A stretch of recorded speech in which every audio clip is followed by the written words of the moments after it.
Hey Alex, what's going on? You've been missing for a bit, man. Yeah. I mean, I've been busy, man. Right now, I'm preparing another Advent 2450 for Ford Super Duty. This will be done in the next few days. And if you look over here, man, I've got the last of our Advent 2150 stock that's also being prepared. That'll be leaving in the next week or two, roughly around there. And if you follow me, guys, this one right here is a custom 2450 slide-on camper built in mind for this Land Cruiser 79 single cab right here. So yeah, this is a very special build, guys, and once that's done, we'll do a full walkthrough video and show you everything that we've managed to fit in such a small camper, guys. And yeah, look, I've been missing because there's a lot of projects, man. Right now we're also finishing a 3.1 meter custom hardtop slide-on camper.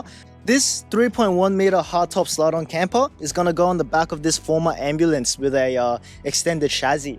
And yeah, the customer just got the whole vehicle redone, and that's going out very soon as well.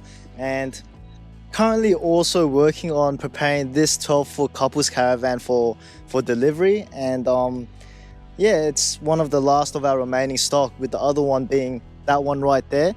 We've got a special offer on this right now. Actually, it's being sold for $39,900, guys. So yeah, it's a one hell of a deal, you know, like a fully finished caravan, aircon, battery, the whole lot, outdoor kitchen for under 40 grand. You probably won't find anything like this on the market. So yeah, that's what we've been up to here at Beyond. And yeah, man, I'll see you guys when we do our walkthrough video. Thanks, guys.